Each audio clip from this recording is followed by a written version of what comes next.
Hi everyone, welcome back to my channel. Today we are diving into an exciting topic, anterior pituitary hormones. So if you ever wondered how these hormones work and the impact of these hormones on our body, then you are at the right place. Let's start today's video. तो सबसे पहले हम जानेंगे what is anterior pituitary. So anterior pituitary is a small but a powerful gland in our brain that controls growth, metabolism, reproduction and stress response. तो basically जो anterior pituitary होती है वो एक बहुत ही स्मॉल लेकिन बहुत पावरफुल ग्लैंड है जो कि हमारे ब्रेन में होता है। वो कंट्रोल करता है हमारे ग्रोथ को, मेटाबॉलिज्म को, रिप्रोडक्शन को एंड स्ट्रेस रिस्पॉन्स को। नेक्स्ट, जो एंटीरियर पिट्यूटरी होता है वो हॉर्मोन्स रिलीज करता है जिसको हम रिमेंबर कर सकते हैं एक निमोनिक से जो कि है फ्लैट पेग, FLATPEG। ठीक है। Next, what is flat peg? तो flat indicates for the tropic hormones. ये स्टिमुलेट करते हैं अदर ग्लैंड्स को to release the hormones.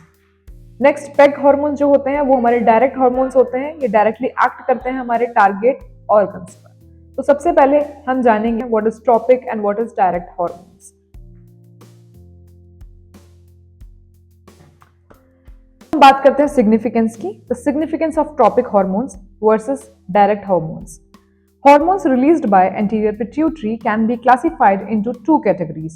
Number one is tropic hormone and number two is direct hormones. इन दोनों ही type के hormones के अलग अलग डिफरेंट फंक्शंस होते हैं। ठीक है। तो जो ट्रॉपिक हॉर्मोन्स होते हैं वो इनडायरेक्ट होते हैं, उनका एक्शन जो है वो इनडायरेक्ट होता है। ऐसा क्यों होता है? क्योंकि जो ट्रॉपिक हॉर्मोन्स होते हैं वो स्टिमुलेट करते हैं हमारे एंडोक्राइन ग्लैंड्स को टू रिलीज देयर हॉर्मोन्स। मतलब जो हमारे ट्रॉपिक हॉर्मोन्स हैं वो डायरेक्ट एक्ट नहीं करते हैं, वो एक्ट करते हैं as a catalyst, as a stimulator. ठीक है। वो क्या करते हैं कि हमारे एंडोक्राइन ग्लैंड को सिग्नल देते हैं कि वो अपने हॉर्मोन्स को रिलीज करें। तो वो एक मैसेंजर की तरह एक्ट करते हैं जो कि हमारे ट्रॉपिक हॉर्मोन्स होते हैं। ठीक है। फॉर एग्जाम्पल, अब हम इस एग्जाम्पल से समझते हैं। फॉर एग्जाम्पल जैसे कि TSH है, which is thyroid stimulating hormone. ये क्या करता है? It doesn't act directly on the body cells, it signals the thyroid gland to produce T3 T4 which then regulates metabolism. मतलब कि जो हमारा थायराइड हार्मोन होता है जो कि हमारा TSH है, वो डायरेक्ट बॉडी सेल्स पे एक्ट नहीं करता है, वो स्टिमुलेट करता है हमारे थायराइड ग्लैंड को to release T3 and T4 hormone so that they can act on the body. ठीक है।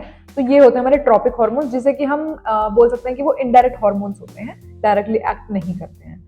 अगर हम बात करें कि इनकी क्या इंपॉर्टेंस होती है, these hormone maintain the hormonal balance across different endocrine glands. मतलब कि जैसे कि अगर कहीं कोई ग्लैंड है जो हार्मोन रिलीज नहीं कर रहा है, तो जो ये हार्मोन्स होते हैं जो कि हमारे ट्रॉपिक हार्मोन्स होते हैं वो मैसेंजर की तरह एक्ट करेंगे और जो हमारे ग्लैंड्स हैं वो हार्मोन्स प्रोड्यूस करना स्टार्ट कर देंगे। सबसे पहला पॉइंट तो ये होता है। दूसरा, इनकी क्या इंपॉर्टेंस होती है? They allow the pituitary to control multiple body functions indirectly. वो इनडायरेक्टली पिट्यूटरी को हेल्प करते हैं कि वो कंट्रोल कर सके अदर एंडोक्राइन ग्लैंड्स को। नेक्स्ट पॉइंट आता है, any dysfunction in the tropic hormones can lead to thyroid disorder, adrenal disorder and reproductive problems. कुछ भी अगर हमारे ट्रॉपिक हॉर्मोन्स में इशू होता है तो उसकी वजह से क्या इशू आ सकता है? हमारा थायराइड डिसऑर्डर हो जाएगा, हमारे एंडोक्राइन डिसऑर्डर हो जाएंगे और अदर टाइप के रिप्रोडक्टिव प्रॉब्लम्स हो सकते हैं। तो ये हमने बात करी है ट्रॉपिक हॉर्मोन्स की। अब हम जानेंगे व्हाट आर डायरेक्ट हॉर्मोन्स। तो जो डायरेक्ट हॉर्मोन्स होते हैं उनका इमीडिएट एक्शन होता है, मतलब वो डायरेक्टली एक्ट करते हैं बॉडी पर। Direct hormones act directly on target cells without needing another gland. इनको किसी और मैसेंजर की जरूरत नहीं होती है, डायरेक्टली एक्ट करते हैं। For example, growth hormone. अब ग्रोथ हार्मोन क्या करता है? It directly stimulates bone muscle to grow, no other gland is involve. अगर हमारी बॉडी में ग्रोथ हार्मोन रिलीज हो रहा है तो हमारी ऑटोमेटिकली जो बोन्स हैं उनकी ग्रोथ होगी, ऑटोमेटिकली हमारी मसल्स जो है वो ग्रो होंगी। कोई भी अदर एंडोक्राइन ग्लैंड की या किसी अदर ऑर्गन की या किसी अदर सपोर्ट की जरूरत नहीं होगी। डायरेक्टली जो हमारा ग्रोथ हार्मोन है वो एक्ट करेगा हमारे बोन्स पे और हमारी मसल्स पे। तो ये हो गए हमारे डायरेक्ट हार्मोन। अब इनका क्या फंक्शन होता है?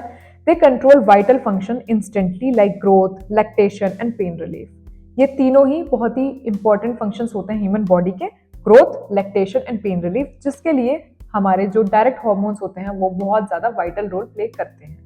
नेक्स्ट पॉइंट आता है essential for immediate body responses like energy regulation and recovery. जो हमारे डायरेक्ट हार्मोन्स होते हैं वो बहुत ही ज्यादा इंपॉर्टेंट होते हैं, किसमें? एनर्जी रेगुलेशन में और रिकवरी में। नेक्स्ट पॉइंट आता है disorder in direct hormones can cause growth deficiency, milk production issues और क्रॉनिक पेन प्रॉब्लम्स। ये हार्मोन जो भी काम करते हैं, अगर हार्मोन की कमी हुई वो सब काम में प्रॉब्लम आएगी। जैसे कि मैंने बताया था कि ये ग्रोथ में हेल्प करते हैं, ठीक है, तो अगर इसकी कमी हुई, डायरेक्ट हार्मोन्स की कमी हुई तो क्या होगा, ग्रोथ डेफिशिएंसी हो जाएगी। दूसरा क्या पॉइंट था, ये क्या कराते हैं, लैक्टेशन कराते हैं, तो अगर इनकी कमी हुई तो मिल्क प्रोडक्शन में प्रॉब्लम आएगी। थर्ड पॉइंट मैंने क्या बताया था कि पेन रिलीफ में हेल्प करता है। अगेन अगर इनकी प्रोडक्शन कम होगी तो क्रॉनिक पेन प्रॉब्लम्स होंगी। ठीक है, तो अब हमने जान लिया है कि ट्रॉपिक हार्मोन्स क्या होते हैं और डायरेक्ट हार्मोन्स क्या होते हैं। अब कौन कौन से ट्रॉपिक हार्मोन्स होते हैं और कौन कौन से डायरेक्ट हार्मोन्स होते हैं एंटीरियर पिट्यूटरी के, अब हम इस बारे में जानेंगे। ठीक है, तो जो ट्रॉपिक हार्मोन्स होते हैं उसके लिए निमोनिक्स क्या है, फ्लैट, FLAT।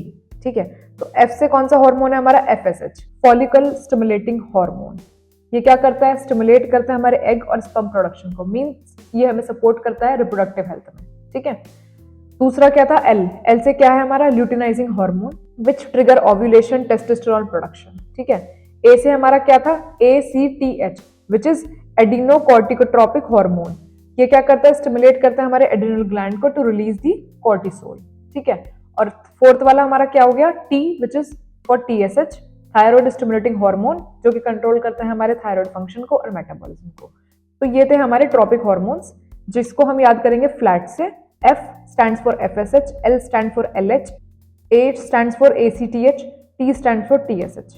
ठीक है, अब हम बात करेंगे नेक्स्ट कैटेगरी की विच इज डायरेक्ट हार्मोन। इसके लिए निमोनिक्स है PEG, PEG। P से प्रोलैक्टिन, प्रोलैक्टिन क्या हेल्प करता है, मिल्क प्रोडक्शन में हेल्प करता है।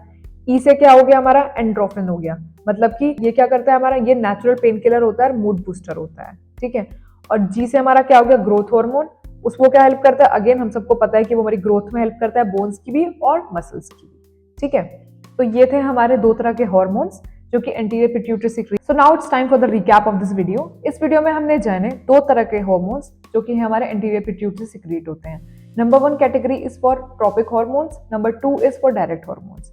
जो ट्रॉपिक हार्मोन्स हैं वो हमारे इनडायरेक्ट हार्मोन्स होते हैं, और जो ट्रॉपिक हार्मोन्स होते हैं उनको याद करेंगे हम कैसे, फ्लैट से। फ्लैट्स मतलब FLAT। ठीक है, और जो हमारे डायरेक्ट हार्मोन्स होते हैं उसे हम कैसे याद करेंगे, पेग से, PEG। ठीक है, तो जो हमारे ट्रॉपिक हार्मोन्स होते हैं वो कौन कौन से थे हमारे, FSH था, LH था, ACTH था और TSH था। और जो हमारे डायरेक्ट हार्मोन्स थे मतलब पेग, तो P, prolactin, E, endorphin and. So that's all about this video. I hope this video helped you to understand the topic better. If you found it informative, don't forget to like, share and subscribe to my channel. Stay tuned for the next video. Drop your question in the comment box and I'll be happy to answer them. Thank you for watching my video. Have a great day.